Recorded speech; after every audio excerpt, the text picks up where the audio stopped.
오늘 함께 나누실 하나님의 말씀은 사도행전 2장입니다. 사도행전 2장 22절부터 36절까지의 말씀입니다. 사도행전 2장 22절부터 36절까지의 말씀입니다.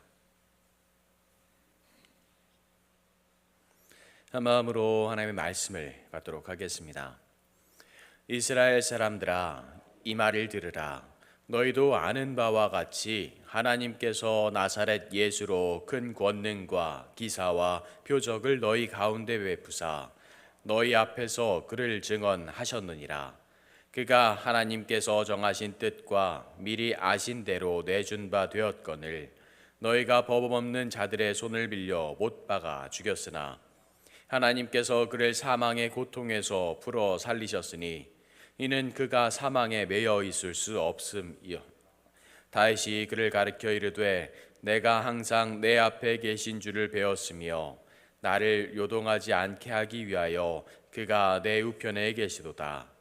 그러므로 내 마음이 기뻐하였고 내 여도 즐거워하였으며 육체도 희망에 거하느니 이는 내 영혼을 음부에 버리지 아니하시며 주의 거룩한 자로 썩음을 당하지 않게 하실 것이미로다. 주께서 생명의 길을 내게 보이셨으니 주 앞에서 내게 기쁨이 충만하게 하실로다 하였으므로 형제들아, 내가 조상 다윗에 대하여 담대히 말할 수 있노니 다윗이 죽어 장사되어 그 묘가 오늘까지 우리 중에 있도다. 그는 선지자라. 하나님이 이미 맹세하사 그 자손 중에서 한 사람을 그 위에 앉게 하리라 하심을 알고 미리 본고로 그리스도의 부활을 말하되 그가 음부로 버림이 되지 않고 그의 육신이 썩음을 당하지 아니하시리라 하더니 이 예수를 하나님이 살리신지라. 우리가 다 이 일을 증언이로다. 하나님이 오른손으로 예수를 높이심에 그가 약속하신 성령을 아버지께 받아서 너희가 보고 듣는 이것을 부어 주셨느니라. 다윗은 하늘에 올라가지 못하였으나 친히 말하되 이르되 주께서 내 주인에게 말씀하시기를 내가 내 원수로 내 발등상이 되게 하기까지 너는 내 우편에 앉아 있으라 하셨도다 하였으니 그런즉 이스라엘 온 집은 확실히 알지니 너희가 십자가에 못 박은 예수를 하나님이 주와 그리스도가 되게 하셨느니라 아니라. 아멘. 하나님의 은혜와 사랑이 함께하는 이 모든 이들에게, 그리고 함께 간절히 기도하시는 그 모든 분들에게 가득하시기를 간절히 소망합니다. 오늘 말씀에서 베드로는 예수님의 그 부활과 그리스도의 부활을 간절히 선포하고 있습니다. 그리고 이 부활을 선포하면서 누가 이 말씀을 받아들여야 하는지, 어떤 마음으로 받아들여야 하는지 간절히 외치고 있습니다. 베드로는 이스라엘 사람들에게 외치는 것처럼 이야기를 하면서 누구에게 이야기하고 있는지 확실하게 이야기합니다. 이스라엘이라는 것은 구별된 백성을 이야기하고 있었습니다. 언약의 백성을 이야기하고 있었습니다.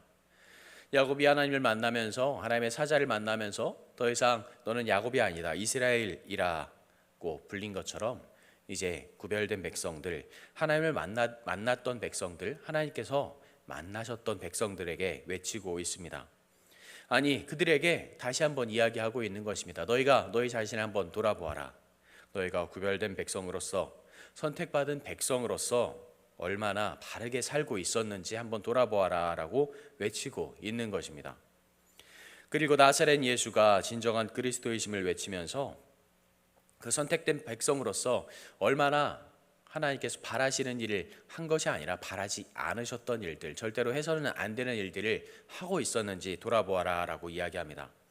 그들이 얼마나 많은 죄를 가지고 있었는지, 저지르고 있었는지, 그리고 지금 그리스도께서는 하나님의 능력을 보이시면서 그분이 어떤 분이신지, 어떤 능력을 가지고 있는지 보이셨지만 너희의 눈이 가려져서, 우리의 눈이 가려져서 우리가 직접 예수를 못 박았다라고 외치고 있는 것입니다. 하나님을 섬기는 자로서 낮은 자를 섬기고 그들과 함께 해야 되는 자로서 그러지 못했음을 이야기하고 있습니다. 하나님은 인간을, 그리고 우리를 구원하시기 위해서 철저하게 계획하시고 희생하시기 위해서 예수님을 보내셨습니다. 그리고 법 없는 자들이라 하는 말, 법 없는 자들이라는 그 사람들을 통해서 예수님을 십자가에 못 박으셨습니다. 법 없는 자들이라는 것은 이스라엘 사람들처럼 유대인들처럼 하나님의 법 아래에서 그리고 율법 아래에서 살아가는 사람들이 아닌 사람들을 이야기합니다.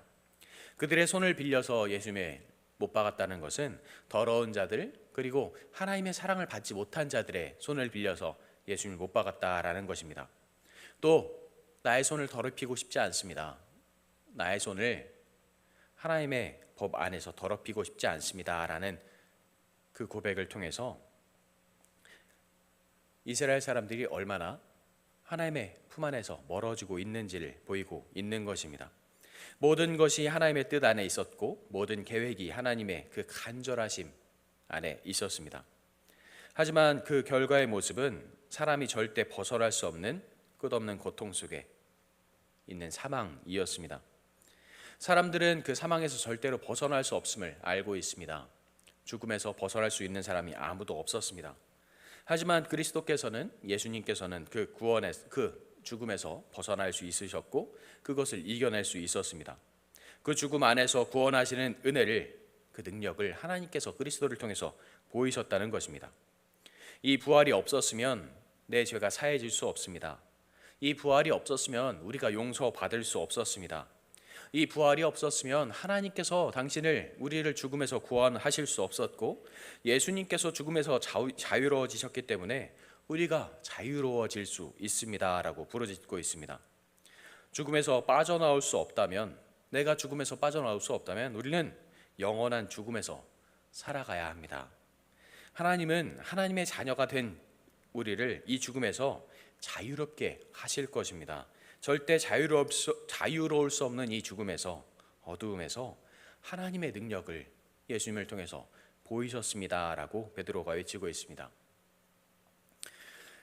이것은 예수 그리스도는 죄가 없으신 분이기 때문입니다.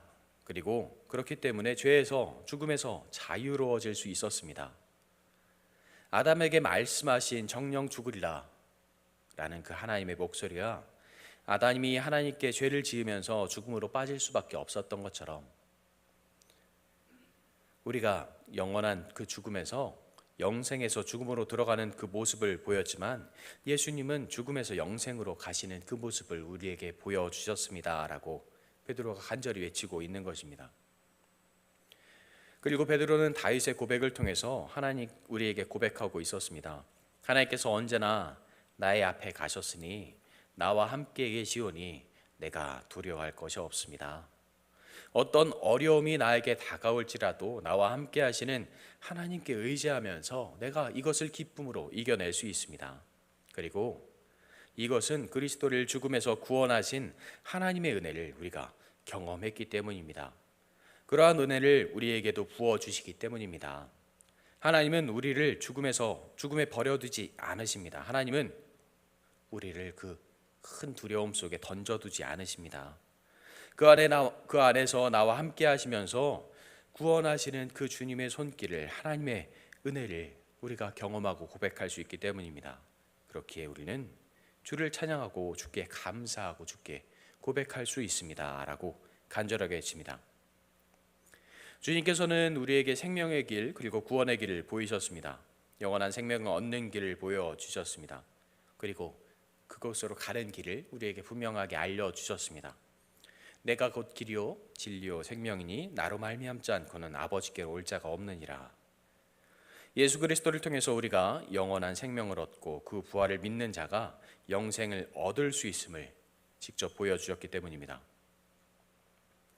이스라엘 백성들은 다윗을 영웅으로 기다리고 있었습니다. 그러한 위대한 영웅이 다시 나와서 자신들을 구원해 주기를 간절하게 기대하고 있었습니다. 하지만 그 위대한 영웅도 죽음을 이겨낼 수 없었습니다. 아무리 위대한 사람일지라도 죽음에서 벗어날 수 없기 때문입니다. 다윗의 묘가, 다윗의 죽음이 우리와 함께하고 있습니다. 다윗을 하나님께서 세우시고 이끄신 것은 장차 오실 예수 그리스도를 준비하기 위함이었습니다. 다윗을 구원자로 세우신 것이 아니라 선지자로 세우시고 나중에 우리에게 다가오실 그리스도를 준비하도록 하신 것입니다. 이것은 하나님의 언약이었고 하나님의 말씀이었고 하나님의 약속을 실행시키고 지키시는 하나님의 말씀의 성취였습니다라고 외치고 있는 것입니다. 다윗도 예수 그리스도 하나님을 믿고 그가 죽음에서 살아나실 것을 믿고 있었습니다. 그리고 그것을 우리가 보고 경험했지 않습니까? 선지자들의 말이 예언자들의 그 예언이 지금 우리와 함께 하고 보여지고 있지 않습니까? 우리가 그것을 경험하지 않았습니까? 라고 간절히 외치고 있는 것입니다. 이제 예수 그리스도의 부활은 부정할 수 없게 되었습니다. 우리가 부인할 수 없게 되었습니다. 우리의 죄 때문에 죽으셨고 우리를 구원하시기 위해서 다시 사셨음을 우리는 경험했습니다. 지금 베드로와 그 자리에 있는 그 모든 이들이 예수님의 부활을 증언했고 그리고 지금 그 기적을 경험했고 고백을 했습니다. 이 하나님의 약속이 이루어졌음을 그리고 하나님의 약속의 말씀은 끝까지 이루어질 것임을 베드로가 그 자리에서 선포하고 있는 것입니다. 하나님은 예수를 통해서 능력을 보이셨습니다. 그에게 능력을 주셨고 그리스도를 통해서 약속이신 성령을 우리에게 베풀어 주셨습니다. 이 성령은 우리가 어떤 행위를 통해서 받는 것이 아니라 하나님께로부터 보내셨음을 예수님을 통해서 우리에게 보내주셨음을 우리는 위에서 보내주셨음을 우리는 경험하고 있습니다. 베드로가 읽고 함께 나누었던 시편이 110편 말씀입니다. 여호와께서 내 주에게 말씀하시기를 내가 내 원수들로 내 발판이 되기 하기까지 너는 내 오른쪽에 앉아 있으라 하셨도다. 여호와께서 시온으로부터 주의 권능의 귤을 보내주시리니 주는 원수들 중에 다스리소서. 이 말씀은 34절과 35절의 말씀과 함께 이어집니다. 다윗은 하늘에 올라가지 못하였으나 친히 말하여 이르되 주께서 내 주에게 말씀하시기를 내가 내 원수로 내 발등상이 되게 하시기까지 너는 내 우편에 앉아 있으라 하셨도다 하였으니, 오늘 본문과 함께 이렇게 읽어보면 다윗의 시와 오늘 말씀이 하나님을 알 수 있습니다. 다윗이 여호와라 부르며 주를 따로 부르는 것 역시 모든 권세가 하나님께로부터 나오고 그 권세를 주께서 우리에게 주심을 고백하고 있는 것입니다. 이 하나님의 능력, 하나님의 권세를 통해서 세상 모든 이들이 주의 이름 앞에 무릎 꿇게 하실 것임을 고백합니다. 십자가를 지심으로 가장 낮은 자리까지 내려가셨던 예수님께서 승리하셨습니다. 가장 높아지셨습니다. 하나님과 함께하는 분이십니다 라고 고백하고 있습니다. 이것은 하나님께서 부여하신 예수님만의 권능이셨고 그를 통해서 그의 능력을 통해서 우리에게 성령을 부어주실 것임을 약속하셨기 때문입니다. 그런즉 이스라엘 온 집은 확실히 알지니 너희가 십자가에 못 박은 이 예수를 하나님이 주와 그리스도가 되게 하셨느니라 아니라. 그렇게 하나님의 부름을 받은 그 신앙인들이라면 우리가 그 사실을 분명히 기억하고 있어서 그 기억 분명히 강조하고 있어서 지켜나가야 합니다. 우리는 예수를 우리의 죄로 죽음으로 몰았지만 하나님께서는 반대로 그 예수를 살리셨고 하늘로 올리셨으며 하나님의 우편에 앉게 하심으로 예수가 바로 하나님이시고 우리의 구원자이심을 고백하게 하십니다 라고 베드로가 끝까지 외치고 있는 것입니다. 이번 수요일부터 전체 교사 기도회를 우리가 진행을 하고 있습니다. 이번 주는 담임 목사님께서 말씀을 전해 주셨고 돌아오는 주는 부목사님 그리고 그 이후로는 다른 전도사님들께서 저와 함께 말씀을 나누려고 합니다.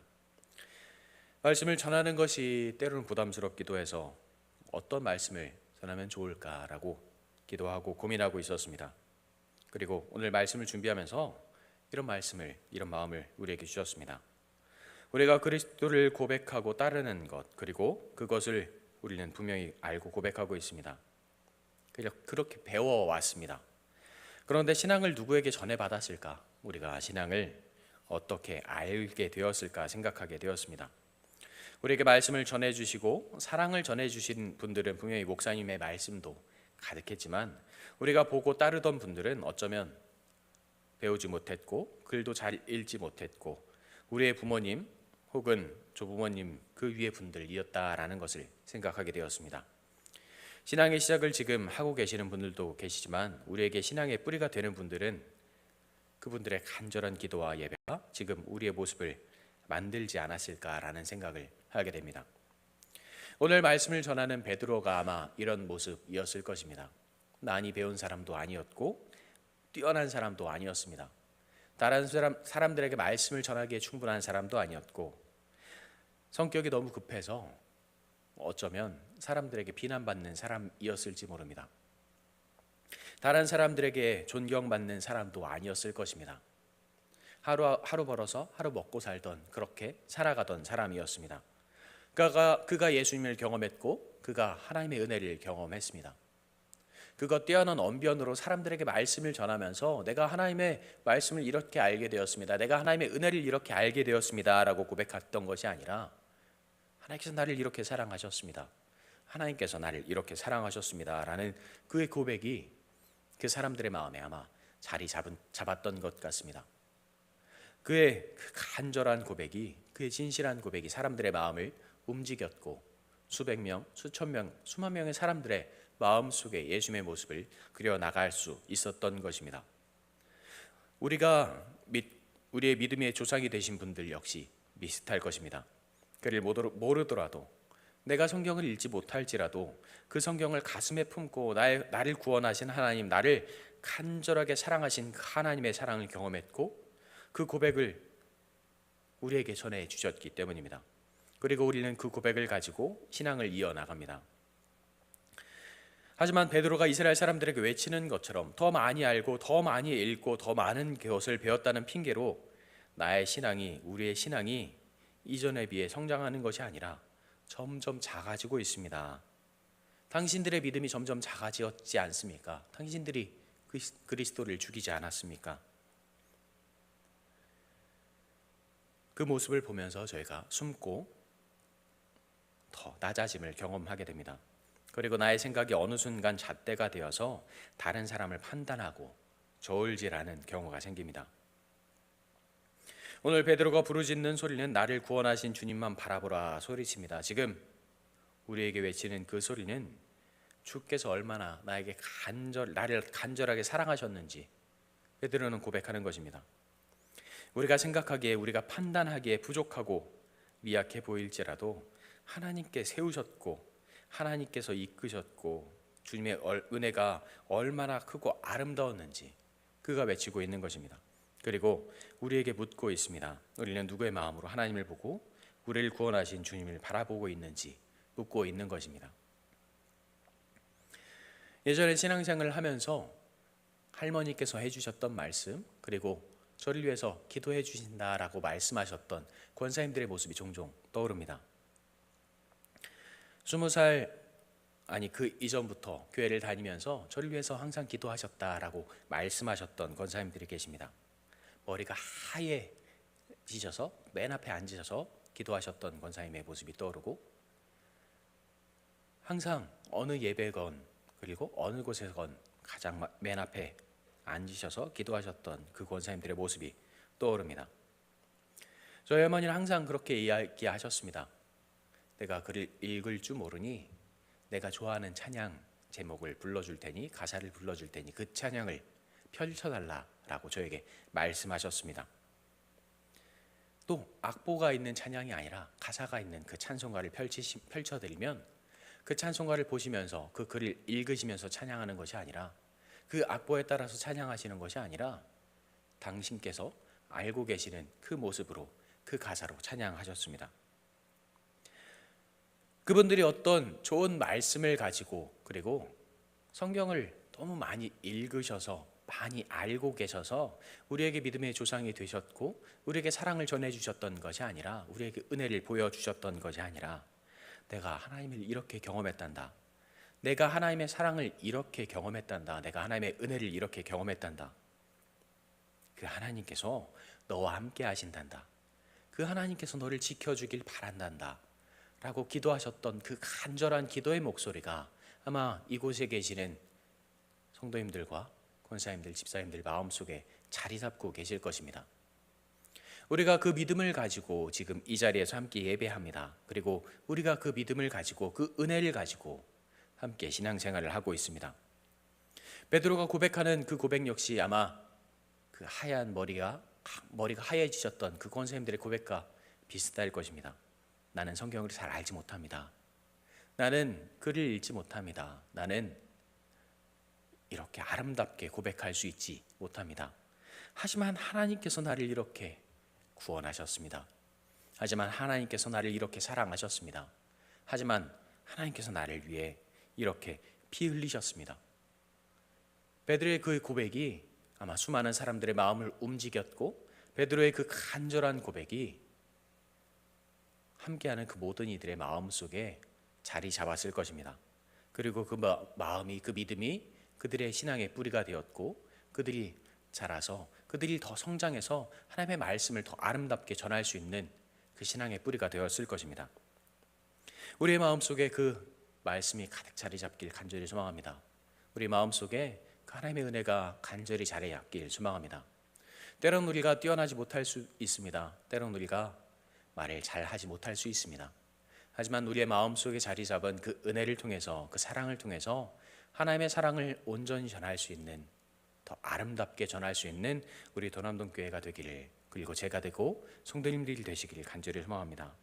나를 간절히 사랑하시며 고백하시던 그 고백의 목소리를 다시 기억하고 감사하는 우리가 되기를 간절히 소망합니다. 기도하겠습니다. 언제나 우리를 사랑으로 인도하시는 주님 감사합니다. 하나님의 은혜가, 하나님의 사랑이 우리 안에 간절히 자리 잡기를 소망합니다. 우리에게 주셨던 그 은혜를 다시 한번 기억하게 하시고, 우리에게 자리 잡게 하셨던 그 사랑을 다시 한번 기억하게 하여 주시옵소서. 내가 이렇게 뛰어난 자가 되지 못했습니다. 내가 이렇게 아름다운 자가 되지 못했습니다. 그 고백을 하는 것이 아니라 하나님께서 나를 이렇게 간절히 사랑하셨습니다. 하나님께서 나를 이렇게 간절히 사랑하셨습니다. 하나님께서 나를 위해 이렇게 피 흘리셨습니다. 하나님께서 나를 위해 이렇게 간절히 기도하셨습니다. 우리가 그 하나님을 경험했습니다. 내가 그 하나님을 경험했고 그 하나님을 전하길 소망합니다. 우리의 입술에, 우리의 마음에 그 간절한 사랑만 자리 잡게 하여 주시옵소서. 우리의 마음에 그 하나님의 그 간절한 사랑만 자리 잡게 하여 주시옵소서. 우리가 그 사랑을 온전히 전하게 하시고, 우리가 그 사랑을 온전히 보일 수 있게 하여 주시옵소서. 하나님께서 우리를 지키셨던 것처럼, 하나님께서 우리를 간절히 사랑하시고 함께 하셨던 것처럼 여러분과 함께 하십니다. 여러분을 지키십니다. 여러분을 사랑하십니다. 그 말씀을, 그 마음을 온전히 전할 수 있는 우리가 되게 하여 주시옵소서. 언제나 우리를 사랑으로 인도하시며 지키시는 우리 구주 예수님의 이름으로 기도합니다. 아멘.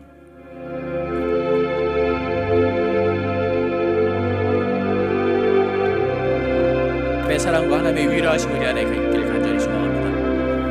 하나님께서 우리에게 부어주셨던 그 사랑, 하나님께서 우리에게 베푸셨던 그 은혜, 하나님께서 우리에게 보이셨던 그 간절하심이 우리 안에 있습니다. 하나님께서 우리에게 보이셨던 그 간절하심이 우리 안에 있습니다. 나에게 말씀하셨고, 나에게 다가오셨고, 나에게